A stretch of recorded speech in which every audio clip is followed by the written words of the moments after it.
All good there? Perfect. All right. So before getting started, couple of things that I guess folks need to know about me.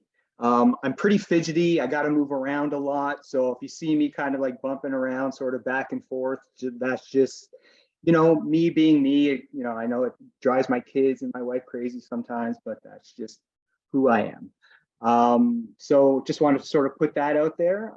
And also, I really want to thank Chris and Nick and the whole Human Restoration Project crew for all their efforts putting the conference together.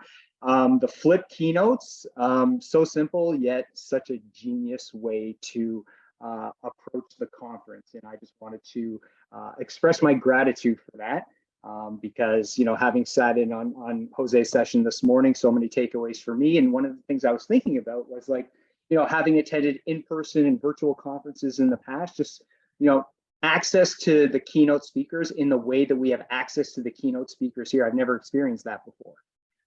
So that was an amazing experience and definitely something I continue to look forward to.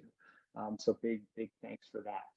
I also want to thank everyone for, spending some time here today with us. I mean, it's been a busy day. Everyone's got lots of stuff going on. So I am definitely appreciative of, taking some time and indulging me in a little bit of storytelling today. So just before we get started, just a little bit of information about me. I was a classroom teacher for about 16 and a half years, teaching pretty much everything across kindergarten to grade 8, before transitioning into my most recent role. And my fancy title was elementary school-based regional mathematics facilitator. Try saying that really quick, but essentially what that means is within the district that I work for, providing professional learning for educators across the system. It's about like 180 plus schools, and then supporting educators in their classroom through mathematics programming as well. And it's interesting. I mean, I look at my title, My Journey Towards an Unknown Destination, and even as we're talking here today, so the role that I was currently and most recently in, that role no longer exists. So as I stand here right now, come September, I really have no idea what I'm going to be doing.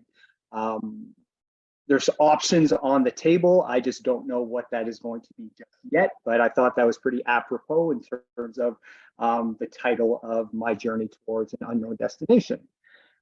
In any event, as we get started today, I do want to invite us to sit in 3 interconnected spaces that will sort of help to shape today's story. And beyond that, perhaps these principles can serve as a frame or means for ongoing personal reflection.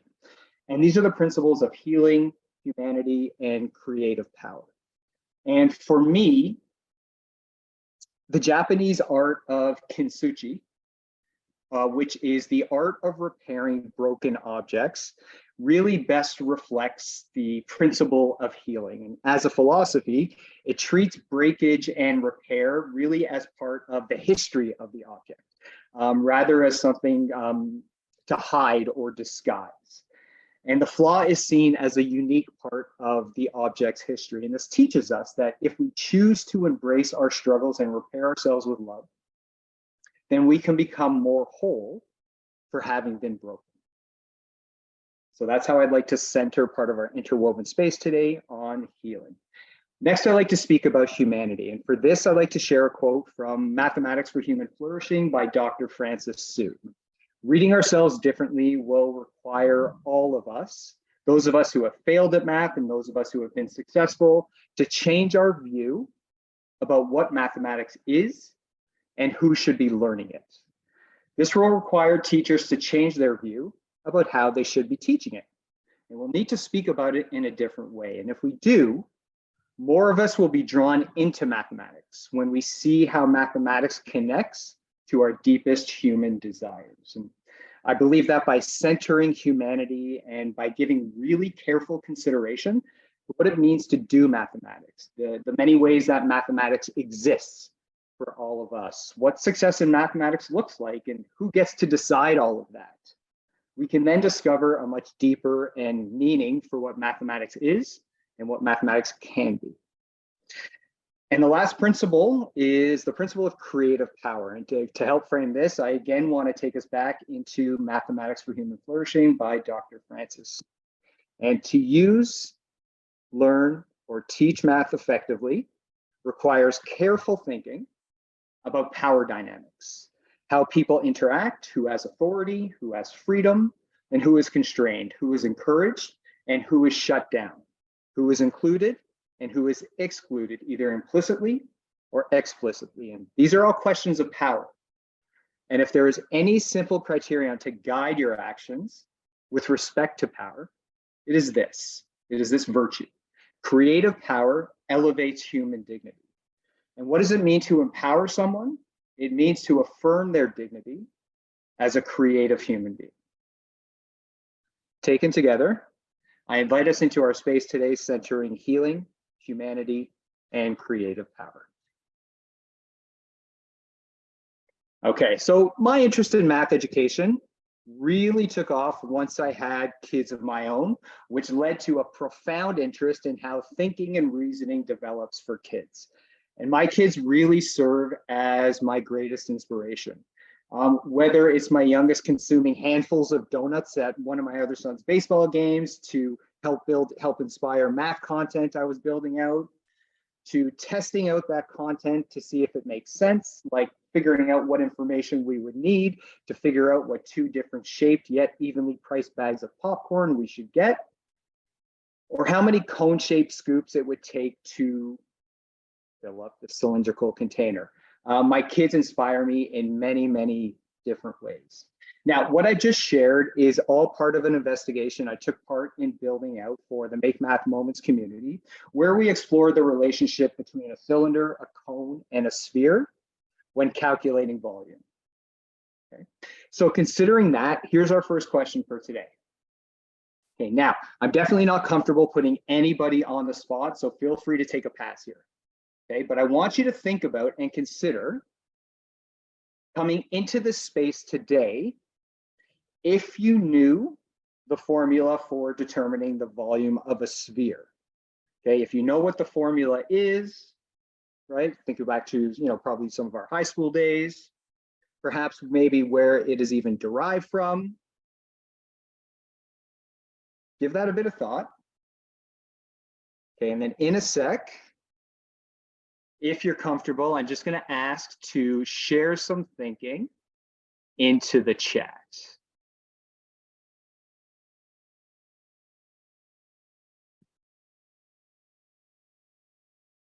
Okay, so if you can get everything all queued up. Nice, Jack. Okay, so when you're ready, okay, we're going to do a 3, 2, 1 waterfall. Okay, 3, 2, 1 waterfall, or go.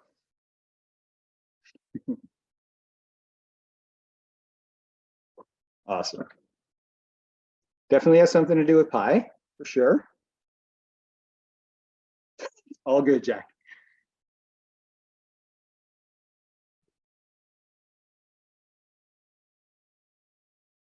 Awesome, getting close.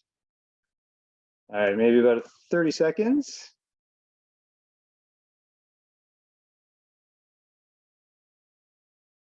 All right.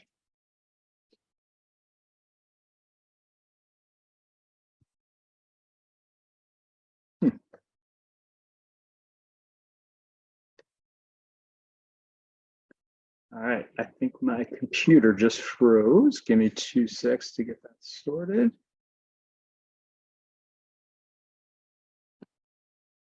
There we go. Okay, so here we see, if you look sort of, at the top third of the screen, okay, here we see the formula for determining the volume of a sphere. Okay, and totally cool if this was not in your wheelhouse. You see, I believe if we are going to center humanity, that's contingent on how we show up. And for me, that means showing up as my authentic and vulnerable self.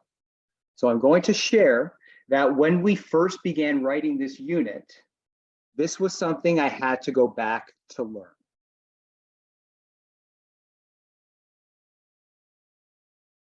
And I fully acknowledge that this might in fact seem counterintuitive, that someone who supports and coaches math educators had to go back and actually learn this content. So to help better explain that, I'd like to tell you a bit of a story. And in order to do that, we need to go back a few decades to about 1984. And for context, this guy, Michael Jordan, was just emerging onto the global stage. And for me as a young kid, math outside of school existed for me in a really visceral and profound way. And that was through sport. And if I wasn't playing a sport, I was consuming sports statistics really morning, noon, and night. And this is really something that has carried with me, all the way through into my adult life. And as a kid, I would spend hours just, creating these fantasy worlds in my head through this consumption or even like obsession with sports statistics and with this data. But when I got to school, this way, my way of engaging with math was completely shut down. Because at school, I found myself in a system completely centered on an I do, you do, we do approach. A system that prioritized the individual over the collective, performance over learning, and answer getting over speed. A system completely predicated on compliance, competition, power, and fear. And much of my day at school, my day-to-day interactions with math, look something like this. And I could play the game of, following steps or following procedures, like 50 questions, lather, rinse, repeat sort of thing, but only up until a certain point. And it was around grade 6 or grade 7, so, 12, 13 years old, where I started, developing this belief that maybe I don't belong, that maybe I'm not capable, because like what I'm being shown, I'm not understanding, and I'm not getting the help that I need. And if I'm not getting the help that I need, maybe I'm not worthy of the help that I need. And this led to feelings of not being capable, of not belonging, and certainly feeling dumb. And this continued to grow as my schooling continued. And so in my efforts to sort of mask all this, I attempted to develop some coping strategies to help me hide in class. And, I recall, back in grade 8, my grade 8 teacher modeling a question on the board. And, it was common practice at the time for a teacher to put a question on the board. And as the teacher was turning around, just to randomly, call on a student to share their answer. So the strategy that I developed was, as the question was being written on the board and I can get the sense that the teacher is about to turn around, I would put on this expression on my face, like I was, just intensely focused on the question, right? Like this look of intense concentration.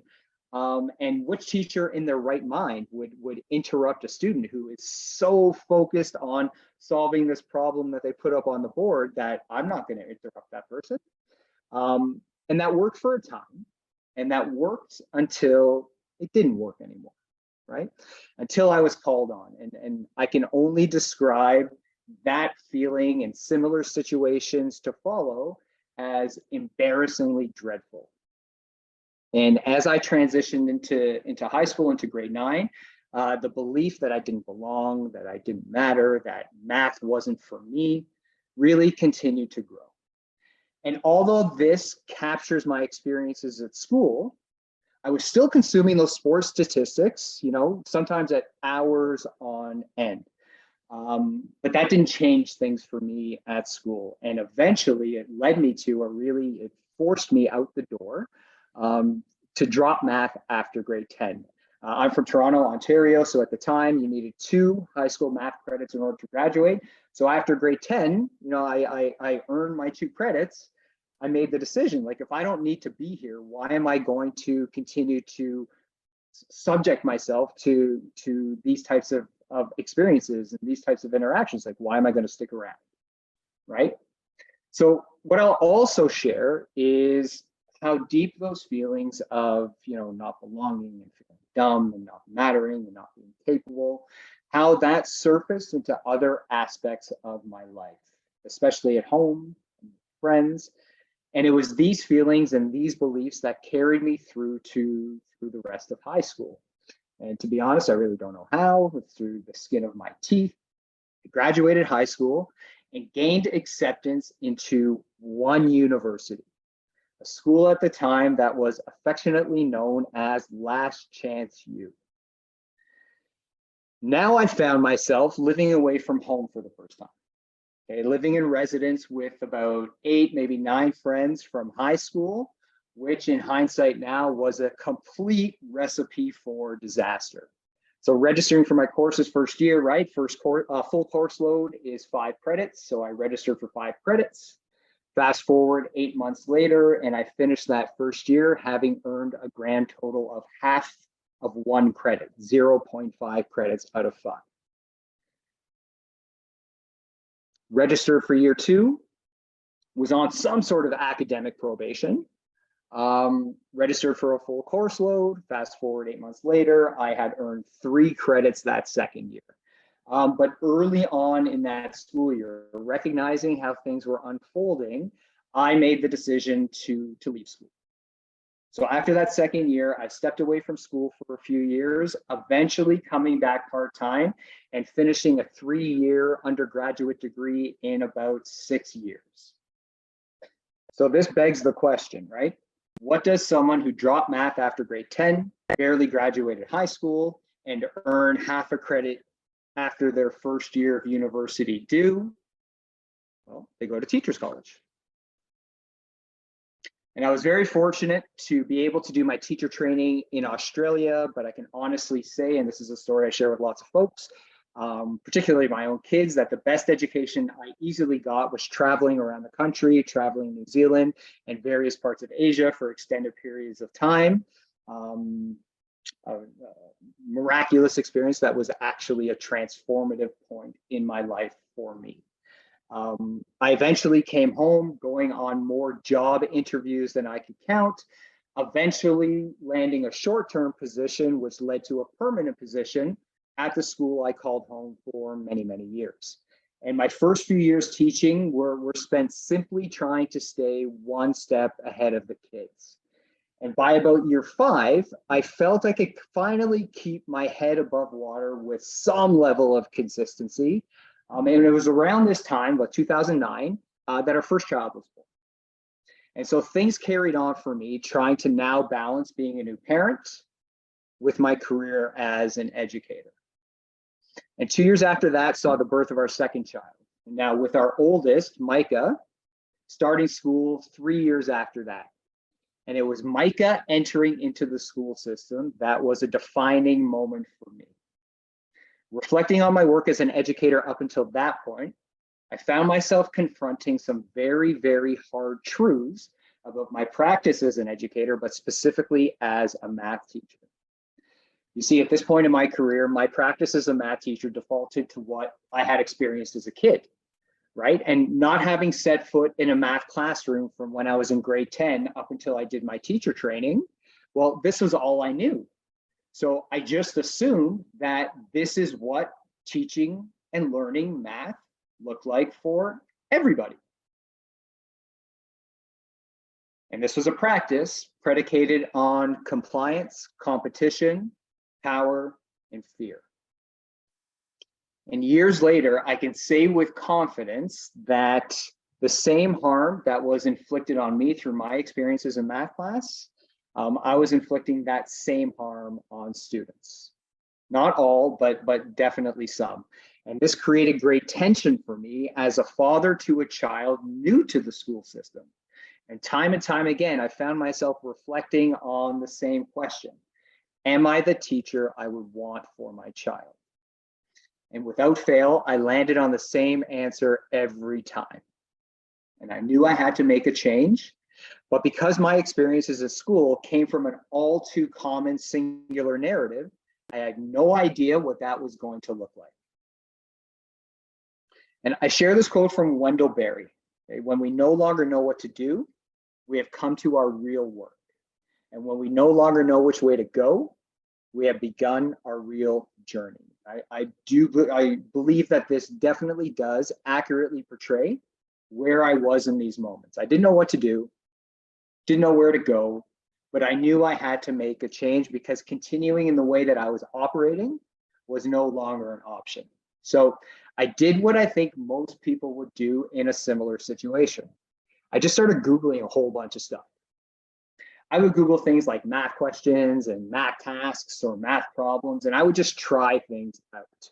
Anything that was different from what I was already doing. And you know, full transparency, I had more failures than I care to even think about, but I also had some successes too. And I eventually found some gems like Going at the Light from Kyle Pierce, or covering your coworker's office cubicle with tinfoil, although here we did it to the principal's office, and Popcorn Picker from Dan Meyer.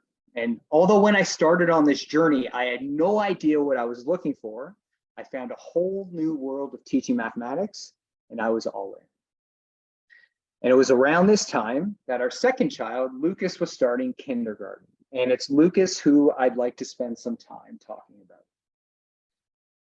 Now, Lucas is many things. He's witty, insightful, fiercely loyal, an old soul who's a deep and reflective thinker.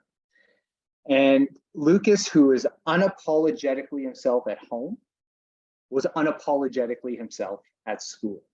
And many of the conversations my wife and I had about Lucas at school would sound something like, Lucas shows confidence and enthusiasm in many learning situations, or he has a natural curiosity about how things work, or he asks appropriate and relevant questions to help deepen his understanding, or Lucas and his group really enjoyed reflecting on their design project and were very honest when they said, you know, we could listen better next time to each other's ideas. And what my wife and I came to understand about who Lucas was at his core identity was being affirmed at school. And by all accounts, Lucas was thriving at school. And quite honestly, his experiences were the catalyst behind growing my belief and vision for a child-facing approach to learning. And it was around this time, about 2016, that I started working with a principal, this guy right here. His name is Joe Gold. And I say with complete confidence that coming together and working side by side completely changed things for me. Under his guidance, I had the freedom and autonomy to really stretch myself and grow as an educator, but more importantly, as a human being. And what he helped me realize was that who I am as an educator is who I am as a human being. And one thing I never experienced before was someone who had such an unwavering belief in me. I knew he always had my back, and for me, that was a complete game changer. And this freedom and growth that I was now experiencing led me to many things, one of which is this article here from Edutopia by Peter Liljedahl about building a thinking classroom in math. I read through the article and was like, man, this sounds completely nuts and amazing. Because quite frankly, it was the complete antithesis to the math classrooms I experienced as a kid. Certainly the antithesis to the math classrooms I was leading at the beginning of my career and what I was working towards or what I wanted to lead as a math teacher for kids. And as fate would have it, Peter was doing some work with our district at the time, 2017, maybe 2018. And I attended the sessions and like literally had to sprint back to my classroom to get to work. And for me, there was no turning back. And it's been through a building thinking classroom model for teaching and learning that I continue to evolve and grow my practice as an educator. And this led to some truly memorable experiences with some even more amazing kids and opportunities I could have never have forecasted. And from here emerged my core beliefs as an educator. Freedom for students to be sense makers, freedom to make mistakes and not be punished, freedom to be vulnerable and authentic, and freedom to grow. So on a professional level for me at this point in time, things were moving in an overwhelmingly positive direction. But after a few years, we began to notice a shift in Lucas, and conversations around his curiosity and his inquisitiveness became less and less frequent. until they stopped entirely. To be replaced with, I was surprised at Lucas's fluency, or Lucas doesn't seem to like learning, or he's usually off task and needs reminders to stay focused, or Lucas needs to continue to work on working efficiently. And during this time, my wife and I began to witness the slow deterioration of our once beautiful child. Coming to learn that many of his interactions at school sounded something like, well, let's see if we can get through one day without having to call home, or you're not allowed back in class until you're finished, or you seem to find my way of teaching very challenging, or I need to watch you the whole time to make sure you're not cheating.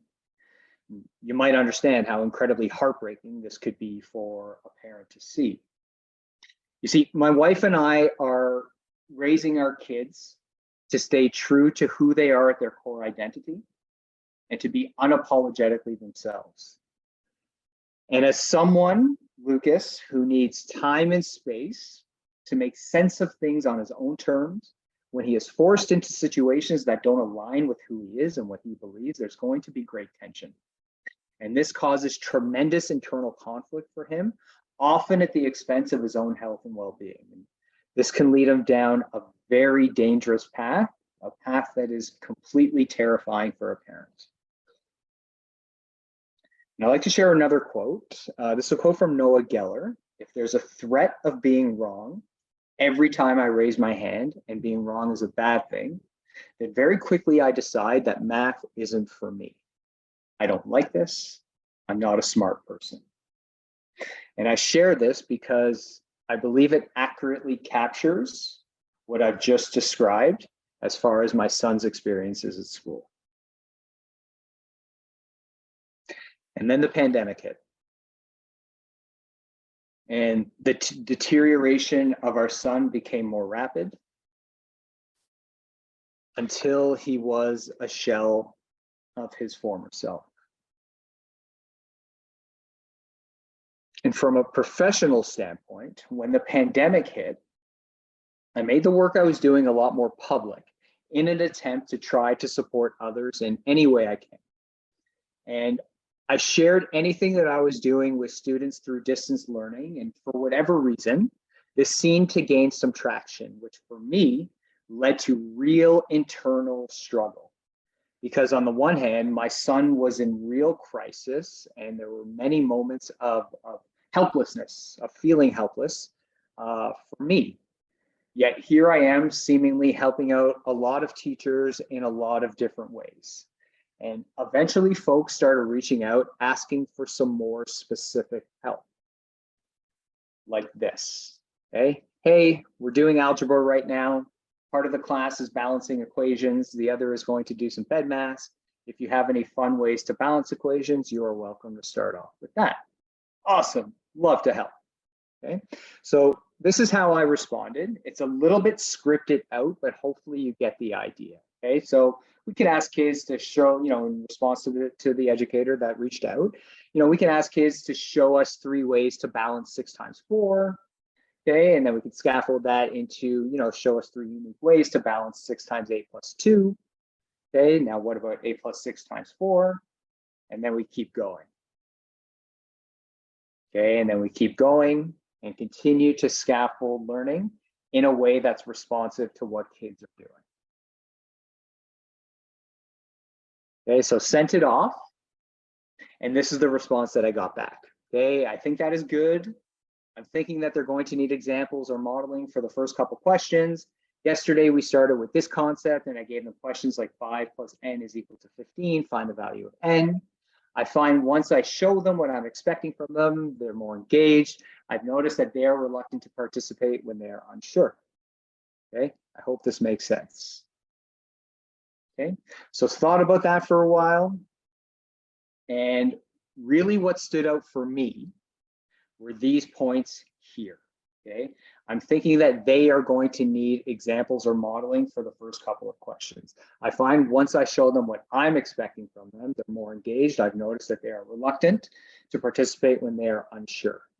So processing this, I interpreted that as compliance behaviors rooted in low expectations and perceptions about kids. So after taking some time to process and capture my thoughts, I responded like this. Okay, totally agree about confidence and completely understand why students might be reluctant. They go hand in hand in a lot of math classes. Following the sequence I shared, learning is scaffolded, so everything builds off of what students can already do. I understand and appreciate how modeling for students can support confidence building, but by intentionally scaffolding the learning, kids will get to something like solve this. 3p minus 6 is equal to 84, and they'll get to this on their own. I'm more than happy to build out a learning sequence that would take place over a few days. Trust me. Okay, sent this away. No response. And for me, no response is a response, and it's a powerful one. And for me, this was a lot to take in, okay? Because number one, in the end, it's about supporting kids, all kids, no matter what, period, full stop, all of that, right? But then reflecting on this and what my son was experiencing, I kept coming back to something Joe, the principal I worked with, would say when there would be a challenging situation, right? He'd often say, there's opportunity in everything. The hard part is trying to find out what that is. Okay? And while my mind could have easily gone in one direction, I forced myself into another. And what I learned from these experiences had a transformative impact on me. You see, while stuck at home, you know, this is back during the pandemic and all the lockdowns. While stuck at home, Lucas was having some difficulty with concepts around data and other number relationships. And I knew he needed a playful and gentle approach for learning. Excuse me. So for context, it was winter. I mentioned earlier, I live in Toronto. So at the time we had a hockey rink, or we had a skating rink in our backyard. I know, very Canadian. And Lucas's brothers weren't home. So I asked Lucas, you know, if he wanted to invite some friends over for a skate. He said, sure. So I said to him, okay, so to keep things fair, okay, you know, based on the, you know, the games that you guys are going to be playing on the ice, you can invite 3 friends over. Okay, who are those 3 friends going to be? Okay, so he thinks about it, He's like, okay, I'm going to invite Zane, Reese, and Andy. I said, great. I'll go over and I'll get some snacks ready, right? So I walk over to the pantry, I grab this bowl, okay, and I put in a seemingly random number of Jolly Ranchers into the bowl, but really there were 20, right? So I turn around and I start walking back to Lucas, and I, you know, sort of pretend like I trip over something, and, you know, Jolly Ranchers everywhere, and they sort of land on the floor, right? So pretending to be annoyed, I say to Lucas, I'm like, okay, you've got to arrange these so everyone gets a fair amount. Okay, so I sort of, you know, walk away, and he kind of, you know, promptly arranges the Jolly Ranchers into 4 groups of 5. Great. Okay. Then, you know, I sort of look at him and I suggest that, you know, maybe he invite another friend over, because, you know what, I might want to get on the ice, get a little bit of a skate in, and we need to keep the teams fair. Okay, so now there's going to be 5 friends, right? But I say to him, I'm going, look, like, we only have these 20 Jolly Ranchers, right? You've got to fix this so everyone gets their fair share. Okay, I sort of walk away, and then he again sort of quickly, he takes those 4 groups of 5 and arranges them into 5 groups of 4.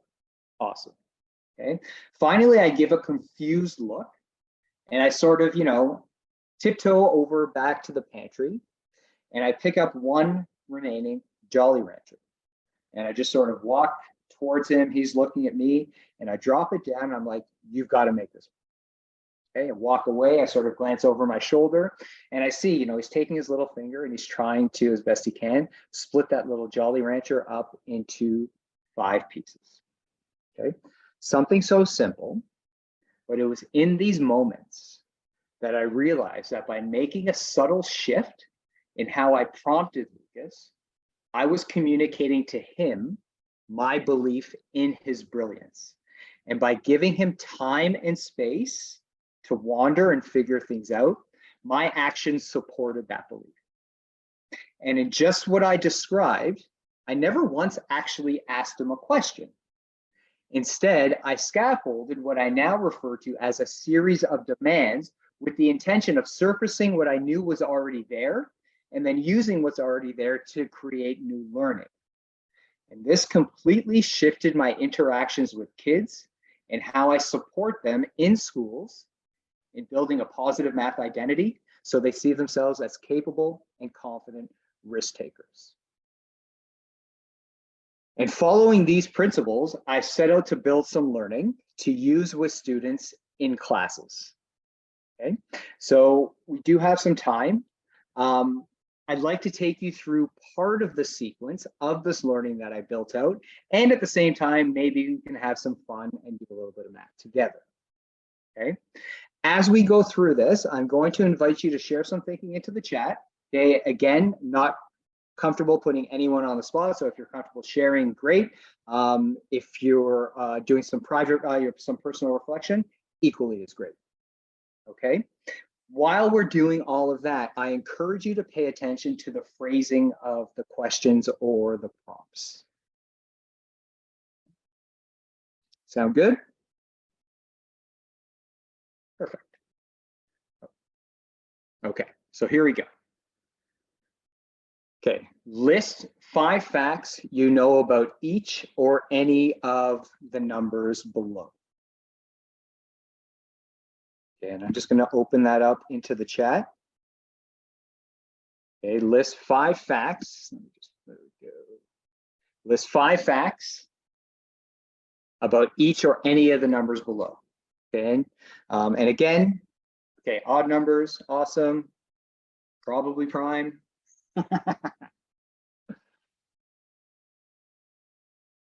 They're all numbers, awesome. 30, awesome, love it.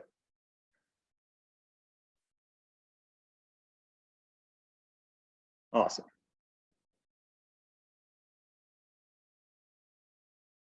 All right, we're going to keep this train rolling. Close the chat. Okay. Can you list 5 facts you know about each of these numbers? 2 digits, positive integers, awesome. And as we're going through this, I know I'm encouraging you to think about the phrasing of each prompt, but I'm also encouraging you to think about where we might be headed with this, right? What might a landing spot be? Okay, that's just some personal thinking right now. Awesome. Now, in a face-to-face environment, okay, kids are going to be working in groups. So the next task would then be to ask students to rearrange the sequence below and decide on a rule that all group members agree upon. Okay, so we have this sequence here of 3, 75, 5, and 5. Okay, rearrange that sequence, but it needs to follow a rule or even a mathematics principle. Okay. Don't put anything in the chat yet. We'll do the whole waterfall thing in a sec. So get your responses queued up if you're sharing in the chat.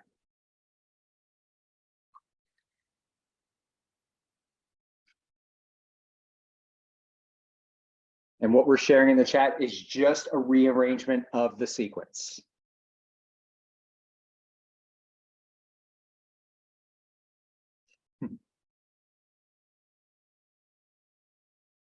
Okay, 3, 2, 1, go.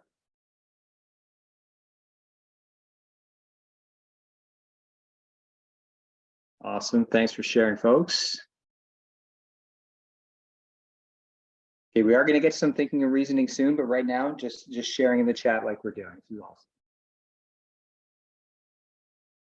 Okay, so thinking about how you rearrange those numbers, thinking about the rule or the principle that you follow to rearrange those numbers.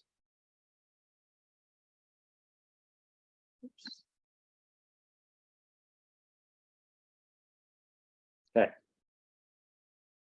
Can you rearrange the second sequence there? The caveat is it needs to follow the same rule or principle as the first sequence.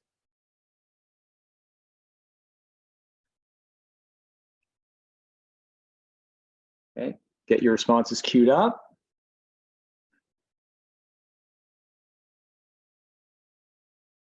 Awesome. Okay, folks are getting ready. Okay, 3, 2, 1, go. Awesome.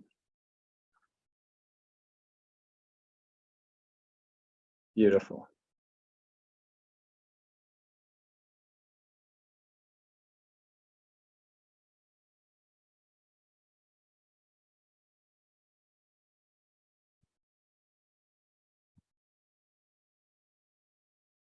Okay, one last sequence to rearrange. Okay, again, same thing. It's got to follow the same rule as the previous. Okay, this time, just feel free to share in the chat if you are sharing whenever you're ready.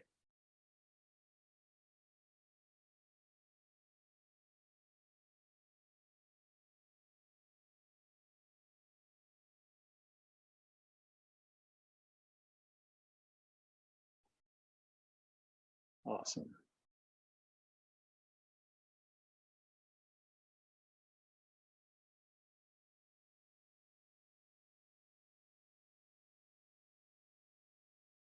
Okay, thanks so much for sharing, everyone. So thinking about how we rearrange the principles that you use to rearrange the original sequence, where might we be headed with this, or what might a landing spot be? Take all the time you need, Nick.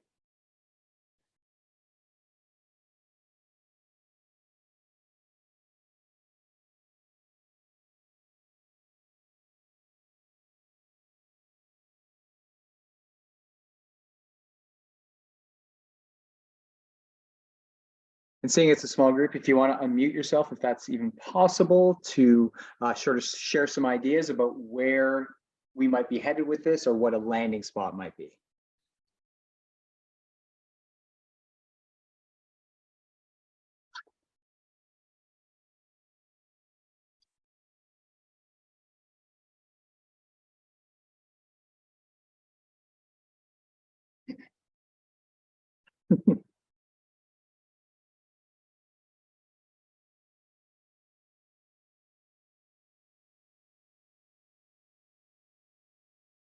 Okay, so if we rearrange the sequences in such a way where the greatest number is at the end of the sequence, we're going to find that that last number, so for instance, in that first sequence, we rearrange and put 75 on the far right side, we're going to see that that greatest number is a product of the previous three.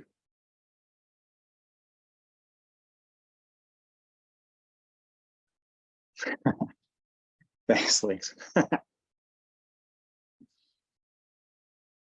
Okay, and I know this came up earlier, but one of the things we might be noticing about the three smaller numbers is that they're all prime numbers, right? So numbers can be decomposed into their prime values, into their prime numbers, or into their prime factors, and you know, we call this prime factorization. Okay? So this is where we've been headed with this particular part of the sequence of learning that we built out. And again, in class, students are working in groups, and once they come to this understanding, then they would have an opportunity to explain their learning and explain their thinking to other groups. And bringing us back to the phrasing of each prompt, you might have noticed that each prompt was phrased as a demand instead of a question. You see, it's one thing if we say we believe in kids, but unless our actions or behavior supports this belief or communicates this belief back to kids, then words are just words. And for me, the evolution of this finds its roots in the way I supported Lucas through the Jolly Rancher activity I described a few minutes ago. And in my experience, through this approach, what we find are students who are more invested in their learning, and equally, if not more important, students who are invested in the learning of their peers. And as we emerge from years of lockdowns and interrupted schooling, we slowly began to see the reemergence of our beautiful child as his hilarious and deeply reflective and fiercely loyal self. And as this past school year got started, I felt a renewed sense of hope and optimism for my child as he found himself in a learning space led by a kind and compassionate soul. And this kind and compassionate soul helped Lucas stay true to who he is at his core identity, who sees and hears Lucas in his full humanity, and elevated his human dignity so he has the freedom to be a sense maker, the freedom to make mistakes and not be punished, the freedom to be authentic, and the freedom to be vulnerable, and the freedom to grow. And as our time together today is coming to a close, I invite us back into the principles of healing, humanity, and creative power. And I invite you just to take a moment for some personal reflection to think about and reflect on how these principles may have surfaced for you today.